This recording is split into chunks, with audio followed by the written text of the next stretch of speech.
Alhamdulillah, wa salatu wa salam ala rasulillah wa ala alihi wa sahbihi wa man wala. Nous avons amplement souligné que la prière est à l'image de l'être humain, puisque cette prière s'effectue par lui, étant constitué lui-même par un corps et une âme. De même, la prière est constituée d'un corps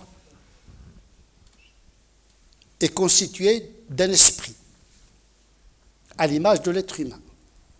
Il n'y a pas que le mouvement du corps dans la prière, il y a également le mouvement et la présence de l'esprit. Le premier domaine, c'est le domaine de l'fuqaha, les canonistes, le domaine de la validité de la prière. Pas le domaine de l'acceptation de la prière aux yeux de Dieu. Ce sont des facteurs-là que le fiqh ne peut pas traiter parce que ça relève des pratiques intérieures qui peuvent invalider la prière aux yeux de Dieu. Parce qu'on peut se prosterner pour Dieu, mais également on peut se prosterner pour son ego, pour plaire aux autres. C'est-à-dire qu'il peut y avoir une conformité en apparence, mais l'intérieur est vide. C'est-à-dire une prière cadavre. Il n'y a pas de vie. Et donc les fuqaha, ils s'occupent de la validité exotérique de la prière. C'est nécessaire parce que l'adoration du corps, c'est le mouvement. C'est nécessaire, mais ce n'est pas suffisant. Roko, l'inclinaison, la prosternation, le fait de faire des ablutions, ce sont des gestes physiques. Il y a un minimum à assurer pour que la prière soit exotériquement, canoniquement parlant, valable. Le musulman doit également s'occuper de la forme.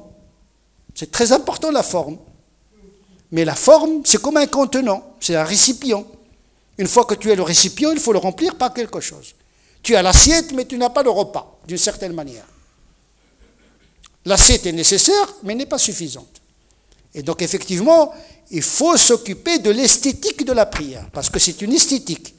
C'est un mouvement coordonné, ce qu'on appelle le khushu' du corps, la révérence du corps. L'inclinaison même, sans rien dire dans l'inclinaison, est un acte d'adoration. Le fait de se prosterner dans la prière, sans même dire subhanallah, c'est un acte d'adoration lui-même.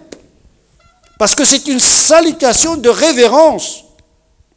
Une salutation adressée à l'absolu qui est Allah subhanahu wa ta'ala. Donc, il ne faut pas sous-estimer l'adoration du corps. Mais attention, il ne faut pas la surestimer parce qu'elle est nécessaire, mais n'est pas suffisante. Et donc, il y a un minimum à assurer. Il y a un minimum à assurer au niveau des ablutions, le minimum sur lequel tous les savants, de par leur doctrine, sont d'accord, c'est que le minimum des ablutions, c'est 2 lavages et 2 humidifications, ou bien 2 essuyages. On lave les mains jusqu'au coude, même si on commence par la gauche, c'est pas grave, mais la sunna veut qu'on commence par la droite. L'essentiel, c'est de laver les mains jusqu'au coude, le visage, il faut le laver, et humidifier les cheveux, et humidifier ou essuyer les pieds, selon une variante du Coran. C'est le minimum. Niya, il y a certains savants qui disent Niya, ce n'est pas une obligation, parce que beaucoup de savants considèrent que Niya, elle est incarnée dans l'action. Tu n'as pas besoin de la pensée. النية في العمل والعمل هو النية. Donc dès que tu commences la prière, dès que tu commences les ablutions, c'est intégré, c'est incarné. Tu n'as pas besoin de dissocier niya avec l'acte. Parce que niya, pour certains savants, il commence avec l'acte. D'autres ils disent non, il faut formuler mentalement niya avant d'entrer. Mais on ne va pas entrer dans ces détails-là compliqués. L'essentiel c'est de savoir conscientiser le geste. Si on fait les ablutions, on sait qu'on est en train de faire les ablutions, pas en train de se rafraîchir. Parce qu'on peut se rafraîchir, puis dire, je me suis rafraîchi, donc Je convertis ça en ablution. Pour les Hanafites, c'est faisable. Donc, tu te laves, les grandes ablutions, tu peux faire une douche comme ça, puis tu dis, ah, j'ai fait une douche, j'enlève le janaba. C'est faisable pour un certain nombre de canonistes. Donc, attention, la question de Nia, c'est pas, il ne fait pas l'objet d'un consensus sur le savant. L'essentiel, c'est de faire le geste, de laver, avec un minimum. La prière, c'est la même chose. Il y a Nia, qui n'est pas l'ikhlas, la sincérité, c'est un acte profond du cœur. Nia, c'est un acte mental et intellectuel.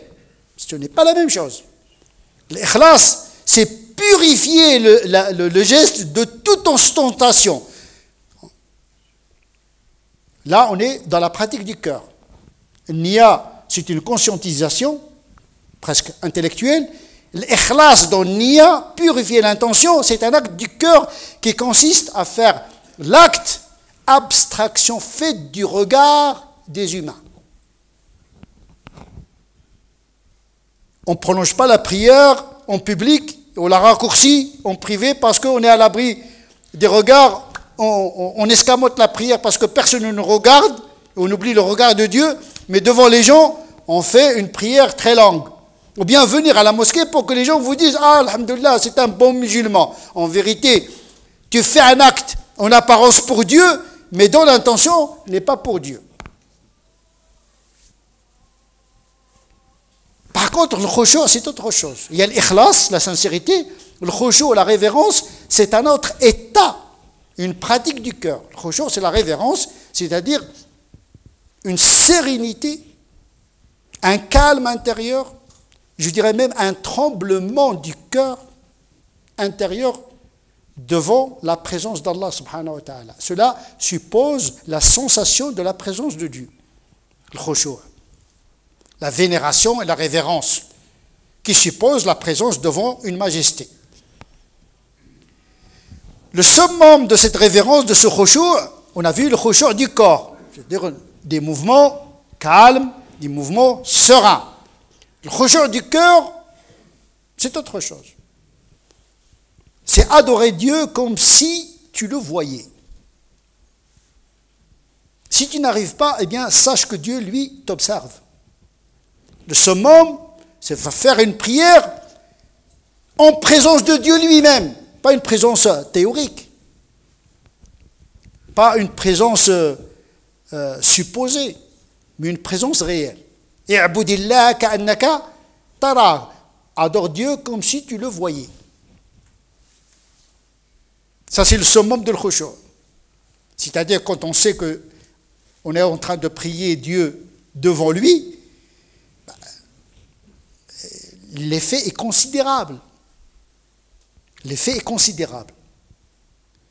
Si on n'arrive pas à réaliser shuhud, c'est-à-dire le dévoilement, c'est-à-dire il n'y a plus de voile entre le prieur et Dieu, eh bien, l'ihsan, la bienfaisance, nous demande d'adorer Dieu avec la conscience que Dieu, par contre, lui, il nous regarde. Ou bien observer Dieu, ou bien avoir la sensation d'être observé par Dieu. Ça, ce sont deux stades très élevés. On peut dire qu'ils sont réservés aux saints. Mais nous autres musulmans, les vulgaires, les communs des musulmans, le minimum de l'khushu', c'est de conscientiser ce qu'on fait dans la prière. Quand je lis la Fatiha, je sais que je suis en train de lire la Fatiha. Je ne suis pas en train de lire Qul huwallahu ahad. Quand je fais tashahhud, je sais que je vais tahiyyatu lillah zakiyat. Je sais que ça veut dire tahiyyat. Intellectuellement, mon esprit, mon intellect est présent. Je ne suis pas ivre. Wala taqrabu salat. Ne vous approchez pas de la prière en état d'ivresse, afin que vous sachiez ce que vous dites et ce que vous faites dans la prière. Donc, le minimum de l'khushu' du cœur, c'est d'avoir l'intellect présent dans l'action. Et ne pas confondre le tashahhud avec la Fatiha et Subhana Rabbi al-Azim qu'on dit dans le recours, on le met dans sujoud, c'est-à-dire en vérité on est dans un désordre intérieur. Il y a le corps qui est bien, qui fait le record sujoud, mais à l'intérieur, il y a un chaos total, un mélange de tout. Et donc, le minimum de cette révérence, c'est d'avoir la conscience de ce que nous disons, de ce que nous faisons. Et bien sûr, puisque le khushu' n'est jamais total, on le répare souvent par de prosternation supplémentaire, surtout lorsqu'on a failli à un khushu' du corps, quand on se trompe du corps, parce que l'esprit était peut-être ailleurs. Par manquement d'un khushu' intérieur, on peut faillir à un khushu' du corps. Donc on le répare par deux prosternations. Mais attention, on ne fait jamais de prosternation supplémentaire sous prétexte qu'on n'a pas été concentré dans la prière. Ce dont il s'agit, la distraction qui doit être réparée par les deux prosternations, ne concerne que la réparation des actes physiques de la prière, pas les actes intérieurs. Parce que sinon, qui d'entre nous se concentre totalement dans la prière? Sinon, chaque fois, on va faire de ce jour, de ça à chaque prière. Ce qui va être difficile pour le commun des croyants. Donc on fait le sajdatay saw, les deux prosternations de réparation ne concernent que lorsqu'on s'est trompé dans le khushu' du corps, pas dans le khushu' de la concentration. Voilà. Sinon, on va être obsédé par le waswas, les susurrations, et ça c'est la porte ouverte pour Shaitan pour nous dissuader de la prière.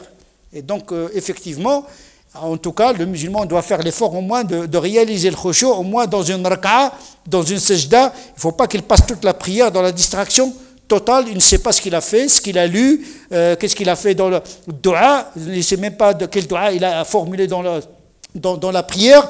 Au moins, il ne faut pas qu'il rate toute la prière. S'il rate 3/4, il ne faudrait pas qu'il rate 1/4 de sa prière.